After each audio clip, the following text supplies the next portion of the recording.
Oi, Isadora. Olá, pessoal. Oi, André. Semana movimentada aqui no Congresso. Com certeza, Isa. O coronavírus se espalhou pelo Brasil e isso mudou a dinâmica do Senado e dos parlamentares. Então vamos ver no programa de hoje. Ministros da Saúde e da Economia pedem mais recursos ao Congresso para combater o coronavírus. 2 senadores decidem fechar gabinetes durante a pandemia. Eles vão trabalhar em casa. E Comissão de Defesa do Consumidor debate a situação das pessoas que compraram passagens aéreas e agora não querem ou não podem viajar. O Senado Notícias Revista está no ar.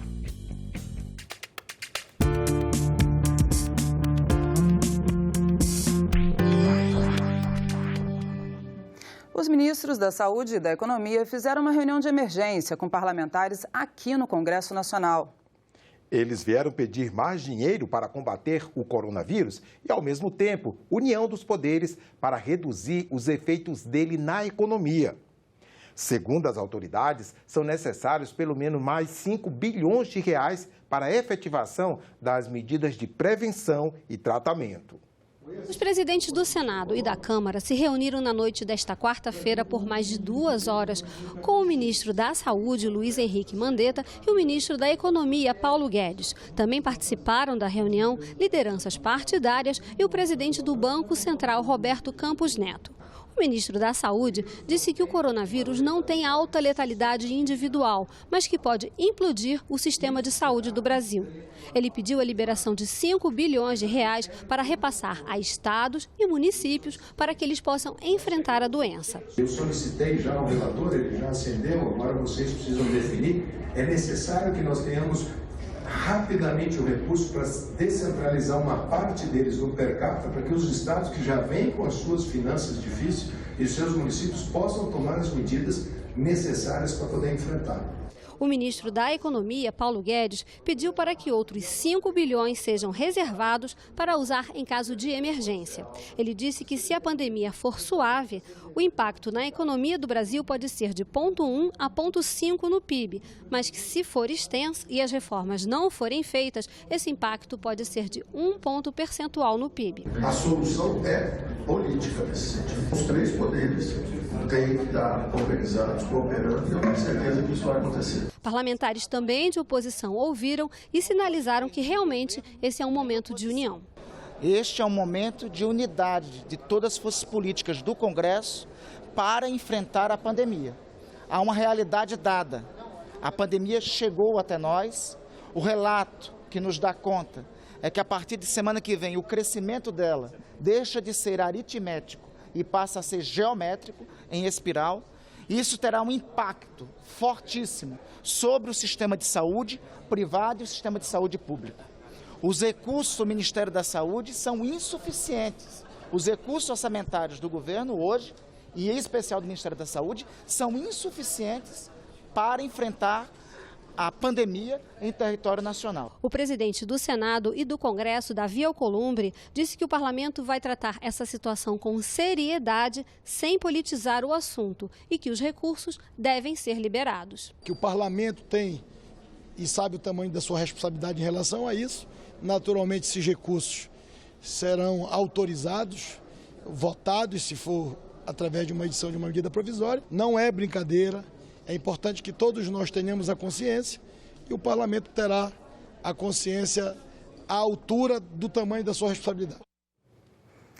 Os senadores de Rondônia, Confúcio Moura, do MDB, e Marcos Rogério, do DEM, decidiram fechar seus gabinetes por causa do coronavírus. Na tribuna do plenário, Confúcio Moura anunciou que eles vão trabalhar em casa. Eu estava conversando ali há pouco com o senador Marcos Rogério, e nós dois, batendo um papo, resolvemos comunicar ao presidente Davi Alcolumbre e à diretoria-geral da Casa que nós vamos fechar os gabinetes. Nós vamos, estou comunicando aqui, Marcos Rogério, a nossa decisão de fechar os nossos gabinetes, deixar uma pessoa só, mais jovem, e trabalharmos em home service. Nós vamos trabalhar em casa, montar um grupo de WhatsApp, o chefe de gabinete vai coordenar todo o trabalho, e nós temos hoje os sistemas, não vamos aglomerar mais gente dentro do Senado. Aqui tramita dentro da Câmara e Senado uma quantidade de gente incalculável, é muito grande. E eu acho que todas as medidas que nós tomarmos, grandes, pequenas, minúsculas, maiúsculas, todas elas para nós conseguirmos segurar esse vírus aqui no Brasil, que a gente não conhece, o comportamento dele no clima, nos trópicos, né? Então nós estamos assim contribuindo e vamos comunicar, tanto o senador Marcos Rogério quanto o meu, somos vizinhos, resolvemos tomar essa atitude, salvo outra decisão da mesa, nós voltaremos atrás. Mas, enquanto isso, nós vamos montar o home service e vamos trabalhar à distância. Outros senadores também comentaram a situação do país com o coronavírus. Para eles, o momento exige a união das forças políticas. Está todo mundo preocupado, tomando medidas. A Itália acho que é o caso mais sério. Eu confio muito no ministro Mandetta. Eu acho que desde o começo ele mostrou a preocupação, ele mostrou conhecimento e a preocupação em buscar soluções. Eu acho que o Ministério da Saúde está agindo de forma correta. É a maior preocupação do Brasil e do mundo nesse momento, uma pandemia que se espalha, que com menos de 60 dias já morreram mais de 4.000 pessoas. E apesar de não ser essa doença tão letal como dizem, ela prolifera de forma muito rápida. Então, todos os cuidados possíveis que poderá ser tomado pelos governadores, prefeitos, pela presidência da República, tem que ser feito de forma imediata. Nós ouvimos de parlamentares da oposição a disposição de contribuir para que o governo tenha meios de ser útil ao país nesta crise. Isso é a convergência de que nós precisamos. É um vírus violento, esparrama rápido demais, né? E o poder público tem a obrigação e o dever de proteger a população. Porque se vir uma epidemia forte, igual esse, nós não temos estrutura para receber esse tanto de doente que vai ter, né? Então o governo tem de realmente prever para que diminua o efeito da população. Ainda sobre o coronavírus, foi realizada aqui no Senado uma audiência pública para debater a situação das pessoas que compraram passagens aéreas, mas que desejam cancelar ou remarcar os bilhetes. Quem vai ficar no prejuízo? As companhias aéreas ou os consumidores? O tema foi discutido na Comissão de Transparência e Defesa do Consumidor. Com a epidemia do coronavírus espalhada por todos os continentes, o trânsito de passageiros e o setor de turismo sofrem as consequências. No Brasil, clientes de operadoras, agências e companhias aéreas correm em busca de reembolso e remarcação, mas encontram dificuldades na negociação com as empresas. Acho que o mundo inteiro está tratando deste assunto, o país também está tratando deste assunto e cada um, na sua individualidade, principalmente quem tem representatividade, tem que pensar o que é que eu posso fazer em um momento como este, em que o mundo busca soluções e que se há também uma preocupação com a economia, mas principalmente com a vida das pessoas. Na Comissão de Transparência, Fiscalização, Controle e Defesa do Consumidor, representantes do Ministério da Saúde e do Ministério da Justiça traçaram um cenário realista da epidemia no Brasil, prevendo uma provável redução das viagens, hospedagens e cruzeiros. Pelo que vimos, não sabemos exatamente quando, mas vamos passar por um período negro e, com certeza, nós precisamos defender a nossa sobrevivência. Então, no final, além de ser obrigado a operar um voo que provavelmente já não tem a ocupação desejada, não tem os preços desejados,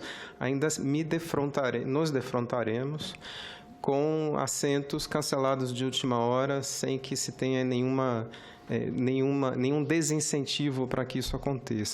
Nesta mesma linha de raciocínio, as próprias empresas que criam esse hábito para que o consumidor viaje com certa antecedência, elas seguiram vendendo passagens até que se manifestasse como comprovados casos que eram mera suspeita. A OAB, Procons e empresas prestadoras de serviços defenderam pontos de vistas divergentes. Pode-se cobrar uma multa no bom senso, na boa-fé das partes contratantes. E qual que é a dificuldade?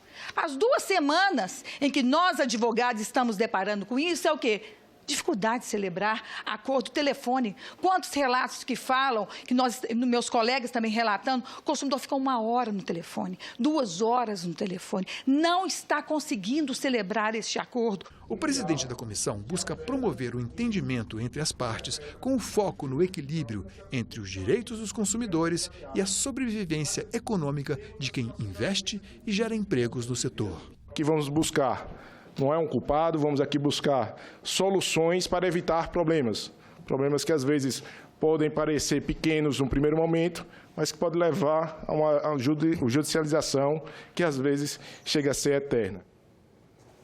Já estão na pauta do Congresso os projetos encaminhados pelo presidente Jair Bolsonaro que tratam do orçamento impositivo. Os textos permitem que o relator geral do orçamento tenha o poder de liberar recursos. A proposta é polêmica e divide os parlamentares. A oposição até tentou obstruir a votação, mas os dois projetos enviados pelo Executivo acabaram aprovados na Comissão Mista de Orçamento. Os textos ainda precisam ser analisados pelos parlamentares em uma sessão conjunta do Congresso Nacional.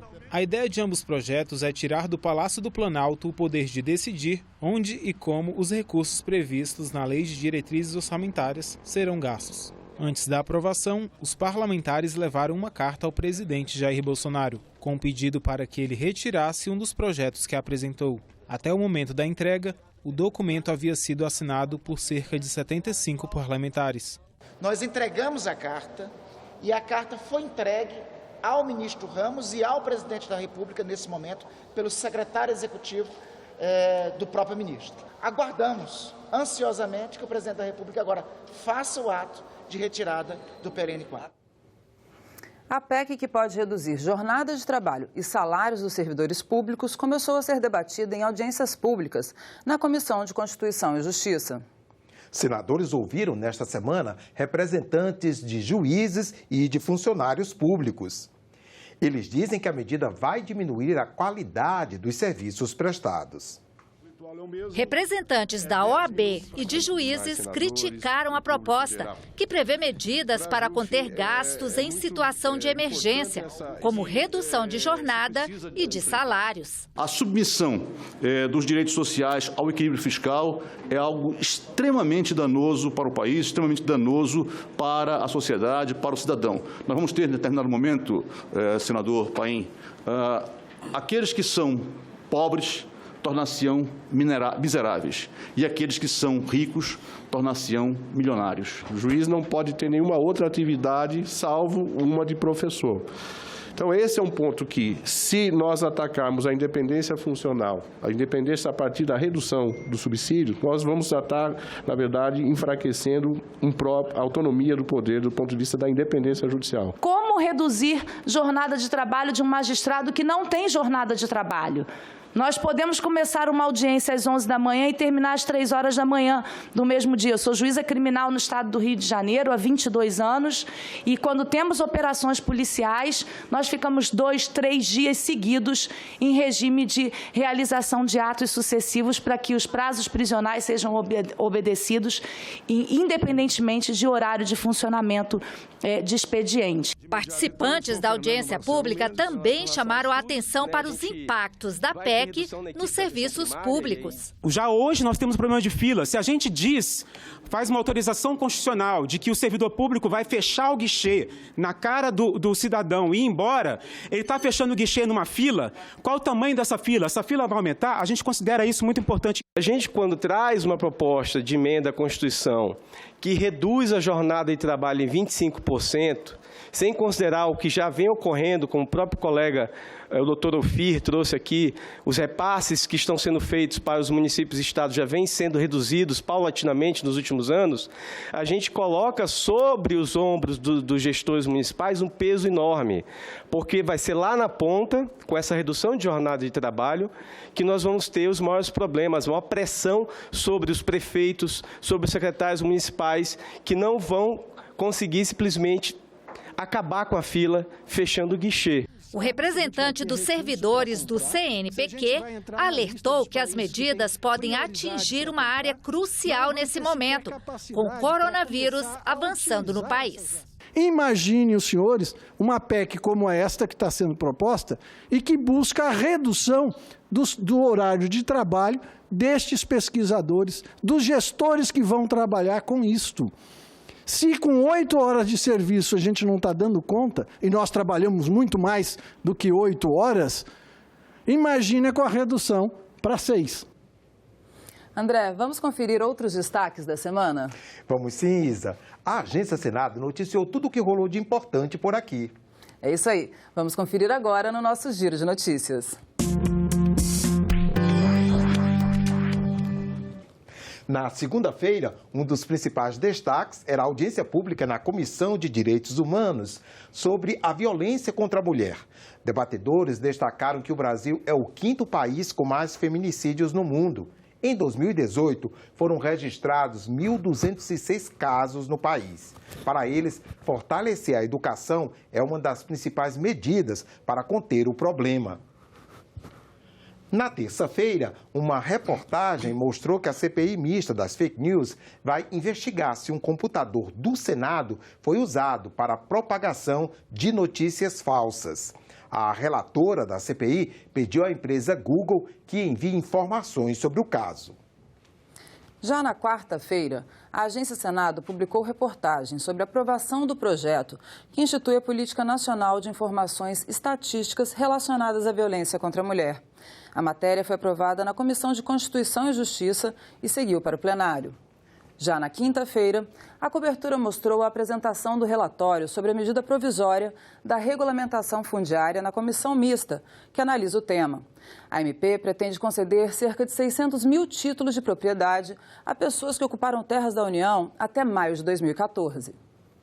A CPI, que investiga a situação das vítimas e familiares do acidente aéreo da Chapecoense, ouviu o dono do avião e suposto sócio oculto da empresa Lamia. O acidente ocorreu em novembro de 2016 e deixou 71 mortos, mas até agora não houve pagamento de indenização. Sobre o acidente, Ricardo Albacete reconheceu que o combustível para o voo não era suficiente, mas a queda da aeronave resultou de erros do controle de voo de Medellín, na Colômbia. Esse avião, quando estava a 16 mil pés, e ele poderia chegar e passar por cima da pista e dar uma volta para reconhecimento de voo. Então, ali, nós temos um voo sem combustível praticamente, quando eles estão aterrissando. E ali, quando tem altura suficiente para entrar até o início da pista. Infelizmente, a senhora ignora esse procedimento. Autoridades responsáveis, tanto na Bolívia, no Brasil e na Colômbia, já haviam aprovado voos anteriores semelhantes àquele. E mesmo os procedimentos adotados pela Lamia para aquele voo. Não somente cúmplices porque permitiram, mas também cúmplices por terem conivência por Brasil e também desde a Bolívia, de ocultar tudo que foi realizado para esses voos. Albacete disse que não faz sentido a alegação de exclusão aérea feita pela seguradora da Lamia. E ao negócio dos seguros de companhias aéreas se voltaram as maiores críticas.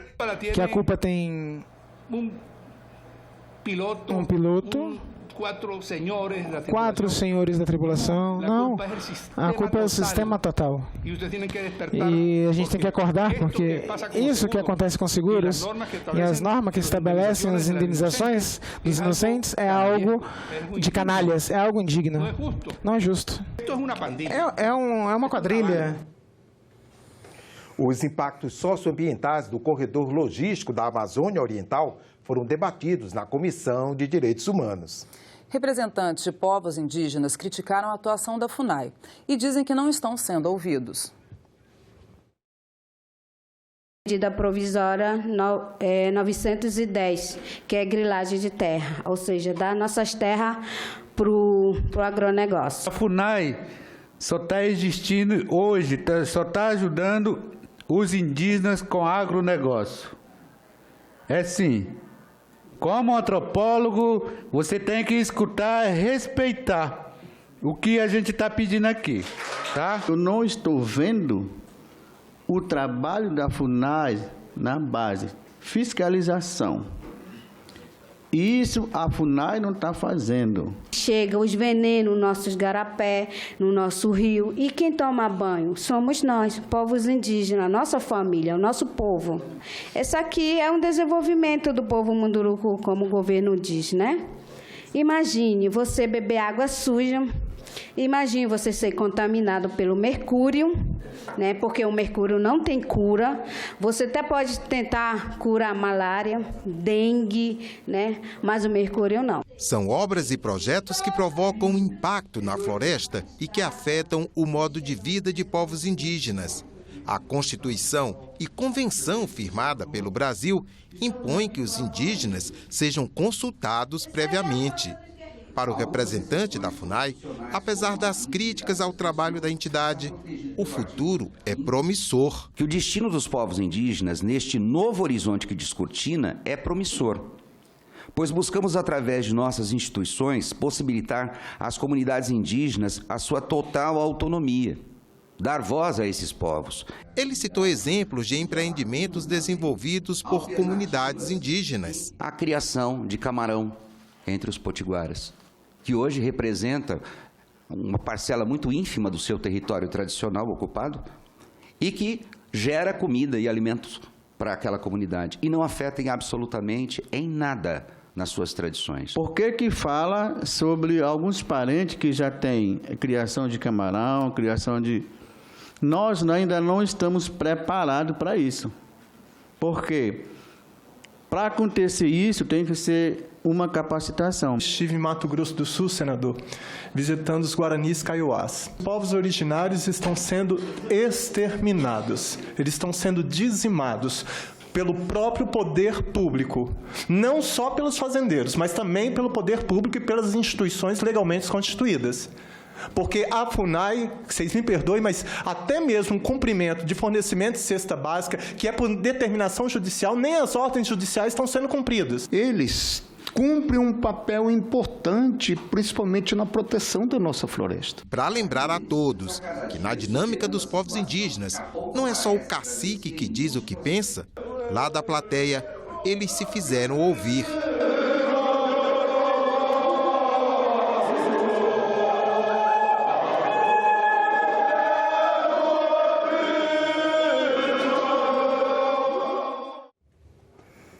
Reciclagem de eletrônicos e medidas de prevenção contra os problemas provocados pelas chuvas de verão são alguns dos temas do programa ECO desta semana no Senado. Veja agora na coluna Momento Eco com o jornalista César Mendes, editor do programa Eco Senado.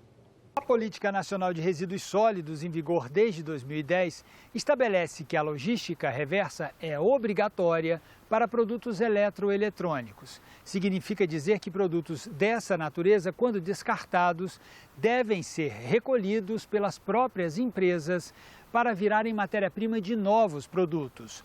O repórter Rômulo Mazzoccanti foi ver na prática como isso está sendo feito por uma empresa de Brasília especializada nesse tipo de reciclagem.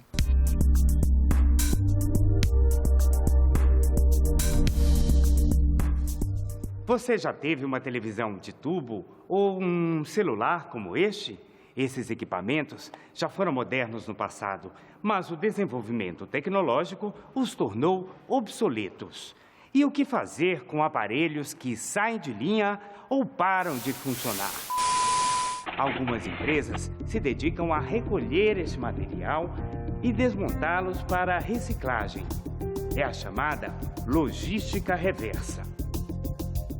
Para que fique mais fácil o entendimento, é o caminho que o resíduo faz até retornar à cadeia produtiva novamente. Feita a coleta e separados os materiais, como é feita a reciclagem desses resíduos?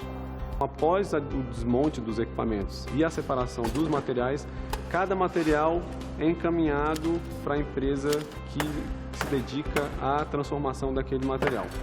Após essa transformação, ela transforma em matéria-prima secundária e essa matéria-prima é reinserida na cadeia produtiva. Ainda na edição de março, você vai ver que a Comissão de Meio Ambiente aprovou, em sua primeira reunião em 2020, medidas para a prevenção de enchentes e desabamentos provocados pelas chuvas, um velho problema dos brasileiros, principalmente no verão. Mais de 60 pessoas já morreram esse ano em decorrência das chuvas de verão só nos estados de Minas Gerais e do Espírito Santo. O projeto aprovado altera o Estatuto das Cidades com o objetivo de ampliar as áreas de proteção contra enchentes. Pelo texto, passa a ser obrigatório que os planos diretores apresentem propostas específicas para a drenagem urbana e determinem as áreas máximas que podem ser impermeabilizadas nas cidades. Nesse mês de janeiro, em Belo Horizonte, tivemos uma chuva que, sinceramente,